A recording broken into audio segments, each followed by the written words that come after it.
Oke, kita mulai penyampaian materi. Saya selaku petugas makalah falsafah ini ingin mengucapkan silahkan disimak tugas video kami. Oke, kita mulai ya. Bismillahirrahmanirrahim. Assalamualaikum warahmatullahi wabarakatuh. Saya dari kelompok falsafah yang kedua ingin menyampaikan sebuah materi tentang klasifikasi ilmu menurut Ibnu Rushd. Nah, di sini nama lengkap Ibnu Rushd yaitu Abu Al-Walid Muhammad ibnu Rushd. Di barat dan di dalam literatur Latin abad tengah akhir ia dikenal dengan nama Averroes.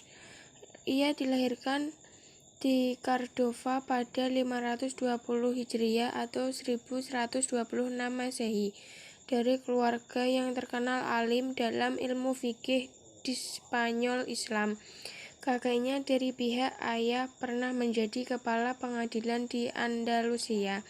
Di samping kedudukannya sebagai salah seorang ahli hukum terkemuka dalam madhab Maliki, salah satu madhab yang sangat dominan dalam wilayah Maghribi. Nah, pembagian ilmu filsafat menurut Ibnu Rushd dapat diketahui dengan jelas dari bukunya yang sangat terkenal, Tahafut al-Tahafut, yang ditulis sebagai sanggahan terhadap buku Al-Ghazali yang berjudul Tahafut al-Falsafah. Terkesan pada Tahafut al-Tahafut, saintis Thomas Aquinas terjemahkan buku tersebut ke dalam bahasa Latin. Secara garis besar, karya-karya ilmu Ibnu Rushd tersebut dapat disebutkan sebagai berikut. 1. Bidayah al-Mujtahid wa Nihayah al-Muqtasid fi al-Fiqh. 2. Kitab Al-Kulliyat fi at-Tibb telah diterjemahkan ke dalam bahasa Latin Colliget. 3. Tahafut at-Tahafut yang merupakan sanggahan terhadap kitab Al-Ghazali, Tahafut al-Falasifah, telah diterjemahkan ke dalam bahasa Latin dan banyak mempengaruhi Thomas van Aquinas. 4. Al-Kashf an Manahij al-Adilah fi Aqaid al-Millah. 5. Fash al-Naqal fi ma bain al-Hikmah wal al-Syariah min al-Ittisal. Kedua buku tersebut, nomor 4 dan 5, merupakan kajian teologi yang mencoba mempertemukan agama dengan filsafat. 6. Damimah lil Mas'alah al-Qadim. Bismillahirrahmanirrahim. Saya akan melanjutkan presentasi dari Mbak Fatimah, yaitu tentang konsep ilmu pengetahuan menurut Ibnu Rushd. Definisi ilmu pengetahuan menurut Ibnu Rushd. Ibnu Rushd mendefinisikan ilmu pengetahuan dalam kitabnya, yang artinya ilmu pengetahuan yang sejati adalah pengetahuan dan pengenalan makrifat kepada Allah dan pengetahuan terhadap seluruh ciptaannya sesuai dengan benar-benarnya, sesuai dengan ciri-cirinya yang istimewa. Pengetahuan tentang ilmu untuk kebahagiaan akhirat dan kesengsaraan di akhirat. Dengan kata lain, menurut Ibnu Rushd, ilmu pengetahuan harus disertai amal perbuatan kebaikan yang mengantarkan seseorang pada kebahagiaan yang sejati. Sumber-sumber ilmu pengetahuan menurut Ibnu Rushd. 1. Rasionalisasi dan filsafati. Tidak asing lagi di dunia ilmu pengetahuan keberadaan rasionalisme dan filsafati sebagai madhab Ibnu Rushd. Beliau adalah pengibar bendera rasionalitas dan filsafat Islam dengan corak Yunani dengan perpaduan agama. Ibnu Rushd berupaya memadukan teks agama dan rasionalitas. Tidak heran jika Ibnu Rushd menundukkan akal pada posisi tertinggi dalam epistemologi ilmu pengetahuan. 2. Realitas objek universal. Selain rasionalitas dan filsafati, Ibnu Rushd menekankan bahwa fakta realitas sebuah objek adalah sumber ilmu pengetahuan sejati. Artinya, ada sebuah keterkaitan rasionalitas dan filsafati yang menjadi sumber pengetahuan dengan objek realitas ontologis alam semesta. Pengetahuan itu lahir dan bersumber dari rasio dan proses filsafati terhadap objek real di lapangan, baik itu berupa ciptaan yang kasat mata atau tidak kasat mata. Sungguh pun rasionalitas dan filsafati menjadi platform pemikiran Ibnu Rushd. Beliau sangat mengakui keterbatasan akal menangkap seluruh ilmu pengetahuan. 3. Pengamatan dan penalaran hukum kausalitas universal. Sebagaimana yang ditegaskan di atas bahwa sumber pengetahuan menurut Ibnu Rushd adalah rasionalitas dan filsafati. Selain dari rasio dan filsafat, ilmu pengetahuan itu juga bersumber dari hasil pengamatan terhadap hukum kausalitas universal. Menurut Ibnu Rushd, pada alam semesta ini terdapat hukum-hukum kausalitas yang bisa menjadi sumber pengetahuan manusia. Kemudian tujuan ilmu pengetahuan, yaitu 1. Membentuk kepribadian unggul. Tujuan ilmu pengetahuan menurut Ibnu Rushd adalah untuk membentuk kepribadian yang utama dan agung, karena tujuan pendidikan Islam adalah untuk menumbuh kembangkan kepribadian manusia sampai menjadi kepribadian bagus dan unggul. Ketika manusia tumbuh dan berkembang dengan kepribadian religius, maka dia akan menjadi manusia unggul dan utama secara mutlak. Membangun jiwa dan raga individu dan masyarakat. Ilmu pengetahuan dalam pendidikan Islam menurut Ibnu Rushd harus mempunyai orientasi tujuan pembangunan masyarakat yang utama dalam seluruh aspek kehidupannya. Sehat secara jasmani dan rohani, sehat jiwa dan raganya. Sehingga ketika ilmu pengetahuan dapat membentuk individu yang sehat lahir batin dan jiwa raga, maka secara otomatis akan membentuk masyarakat yang membentuk karakter epistemik rasionalis paripurna. Ilmu pengetahuan dalam pendidikan Islam menurut Ibnu Rushd harus berorientasi membentuk nilai-nilai epistemik pada peserta didik, karena hasil akhir dari sebuah pengetahuan adalah lahirnya watak skeptis, epistemik, dan rasionalis pada diri peserta didik. Dalam hal ini, pendidik selain dituntut mendidik jiwa didik, di lain pihak, ilmu pengetahuan yang disampaikan juga bisa menanamkan karakter epistemik dan rasionalis. Kemudian klasifikasi ilmu pengetahuan menurut Ibnu Rushd. Ibnu Rushd dalam hal klasifikasi tidak menuliskannya secara detail. Beliau menjelaskan klasifikasi ilmu dunia dan ilmu akhirat berdasarkan tujuan syariat. Beliau membagi sebagai berikut, yaitu yang pertama al-ilmu al-haq, yaitu pengetahuan tentang Allah Subhanahu wa taala dan seluruh apa saja yang wujud sesuai dengan hakikat yang sebenarnya dan seluruh spesifikasinya. Yang kedua al-ilmu al-amali, yaitu pengetahuan tentang perbuatan-perbuatan manusia yang memberi manfaat, kebahagiaan sekaligus perbuatan-perbuatan yang menyebabkan kesengsaraan. Al-ilmu al-amali dibagi menjadi dua, yaitu al-ilmu af'alu dhahirah badaniyah, yaitu ilmu yang berhubungan amal ibadah lahiriah manusia. Yang kedua ilmu af'alu nafsaniyah, yaitu ilmu yang berhubungan dengan gerak-gerak jiwa manusia. Kemudian klasifikasi ilmu pengetahuan berdasarkan objek. Menurut Ibnu Rushd, ilmu terbagi menjadi dua, yaitu al-ma'rifah al-hisiyah dan al-ma'rifah al-aqliyah. Dalam hal ini Ibnu Rushd berpikir sebagaimana Aristoteles dalam membuat komparasi dasar antara wujud konkret al-wujud al-mahsus dan wujud abstrak al-wujud al-ma'kul, yang pada akhirnya melahirkan sebuah pengetahuan dalam diri manusia. Dengan demikian Ibnu Rushd dalam pembagian ilmu menjadi al-ma'rifah al-hisiyah dan al-ma'rifah al-aqliyah berdasarkan pemikiran para filosof. Menurut Ibnu Rushd, indera manusia hanya bisa mengetahui benda-benda konkret yang tersusun dari bentuk dan materi, sedangkan akal manusia bisa mengetahui hakikat-hakikat dari benda yang menjadi objek ilmu pengetahuan. Bentuk-bentuk fisik bisa menjadi pengetahuan akal jika sudah terlepas dari bentuk dan materi. Artinya, hanya akal saja yang berperan mengetahui hakikat bendanya tanpa ada benda yang bersangkutan. Untuk mengetahui pembagian ilmu, mari simak berikut,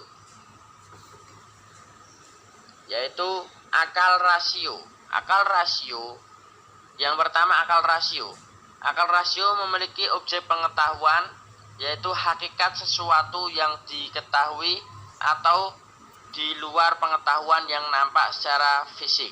Contohnya, mengetahui adalah sifat ilmu-ilmu Tuhan dengan melihat karya ciptaan Tuhan. Mengetahui dari alam semesta ini terdapat pencipta yang maha mencipta. Ini termasuk contoh al-ma'rifah al-aqliyah. Kemudian ada yang kedua, panca indera. Panca indera memiliki objek pengetahuan, yaitu pengetahuan berdasarkan indera yang nampak dari luar secara fisik dan materi. Contohnya, mengetahui batu berbentuk padat dan berwarna hitam. Ini pengetahuan yang berada di luar akal, karena yang nampak dari penglihat memang demikian. Ini adalah al-ma'rifah al-hisiyah. Ciri ilmu pengetahuan menurut Ibnu Rushd, yaitu 1. Ciri empirik rasional. Dalam kajian filsafat ilmu dijelaskan bahwa ciri ilmu pengetahuan harus empirik, artinya ilmu pengetahuan harus berdasarkan pengamatan dan percobaan.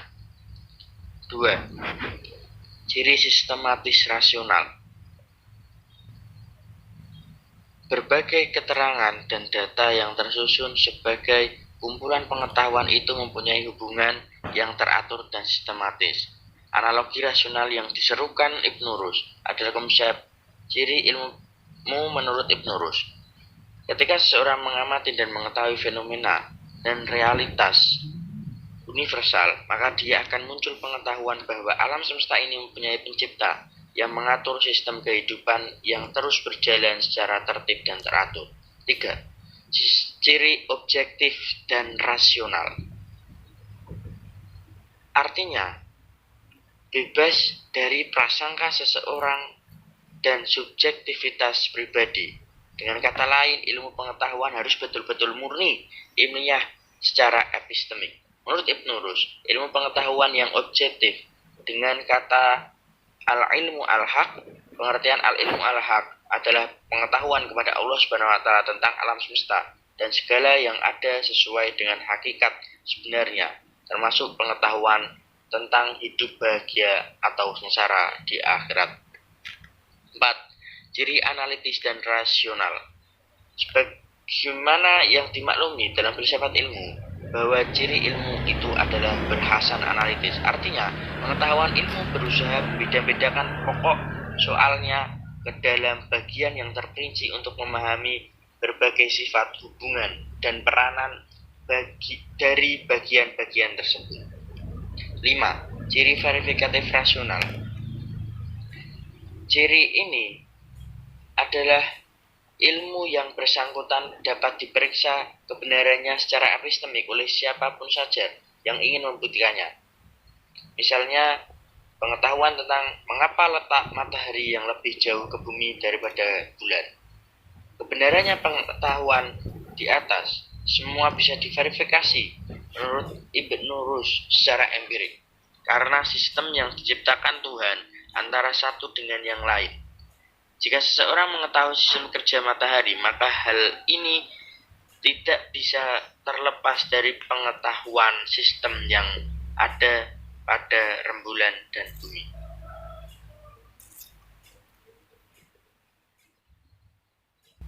Kurikulum pendidikan menurut Ibnu Rushd. Kurikulum berwawasan universal. Sebagaimana yang dimaklumi para pengkaji dan peneliti bahwa Ibnu Rushd adalah pioner dan ikon rasionalisme Islam atau filsafat Islam yang terkenal dengan penterjemah terbaik atas karya-karya Aristoteles. Oleh karenanya, kurikulum pendidikan Islam dalam perspektif Ibnu Rushd dalam dilihat dari konsep ilmu yang terkait dengan tujuan, klasifikasi, ciri-ciri, dan sumber ilmu pengetahuan yang digagasnya.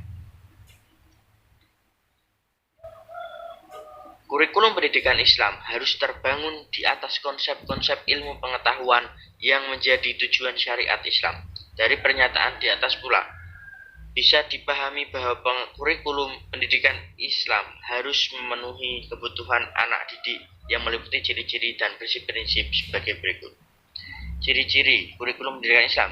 Pertama, ciri dan prinsip kurikulum pendidikan Islam harus berpijak pada tujuan agama dalam mengajarkan ilmu pengetahuan. 2. Kurikulum pendidikan Islam harus berorientasi pada pendidikan budi pekerti dan akhlak-akhlak terpuji yang diperintahkan agama dan menjauhkan peserta didik dari akhlak-akhlak tercela. 3. Ciri dan prinsip kurikulum harus mengarah pada pembentukan karakter berpikir akademis, logis, sistematis, dan rasionalis. Metodologi pendidikan Islam menurut Ibnu Rushd. Jadi di slide ini adalah pembahasan yang hampir sama dengan subtema yang ketiga. Maka akan saya jelaskan di subtema yang ketiga. 3. Metode memperoleh ilmu pengetahuan menurut Ibnu Rushd.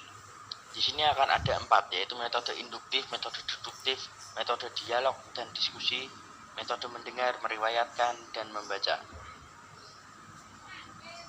1. Metode induktif. Metode ini mempunyai tujuan untuk membimbing peserta didik untuk mengetahui fakta-fakta dan hukum-hukum umum melalui jalan pengambilan kesimpulan atau induksi. Metode ini digunakan dimulai dengan membahas bagian-bagian kecil untuk sampai pada bagian-bagian umum. 2. B. Metode deduktif. Metode ini adalah kebalikan dari metode induktif. Jika dalam metode induktif pengambilan kesimpulan dari khusus ditarik ke masalah umum, maka kalau metode deduktif adalah pengambilan kesimpulan dari masalah-masalah umum ke masalah yang khusus. Pada metode ini dikemukakan prinsip-prinsip umum terlebih dahulu, kemudian diberilah misal-misal dan perincian-perincian yang menjelaskannya. 3. Metode dialog dan diskusi. Metode ini adalah metode yang berdasarkan dialog, perbincangan, dan diskusi antara satu kelompok dengan kelompok lain atau antara satu orang dengan yang lain.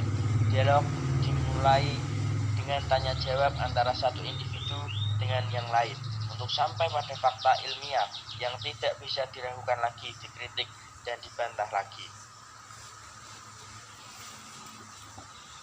4. Metode mendengar, meriwayatkan, dan membaca. Ketiga metode pengajaran ini dalam pendidikan Islam menjadi metode yang paling awal dipakai dalam pendidikan Islam di abad pertama Hijriah. Metode mendengar digunakan dalam pendidikan Islam berdakwah Islamiyah di abad pertama Hijriah. Metode ini menjadi pilihan pendidikan Islam di masa abad pertama Islam karena beberapa sebab, yaitu kebudayaan tulis-menulis belum begitu luas, kurang begitu dikenal dunia Islam, dan belum begitu banyak digunakan dalam masyarakat Islam di periode awal. Berikutnya adalah metode riwayat, yang juga menjadi metode pertama yang digunakan dalam pendidikan Islam di abad pertama Hijriah. Metode ini berkaitan erat dengan metode pendengar.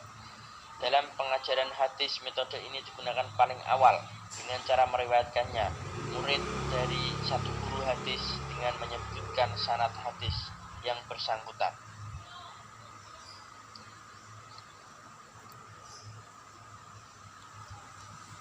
Yang terakhir adalah membaca. Kita harus membaca karena membaca adalah merupakan jendela bagi kita untuk mengenal dunia.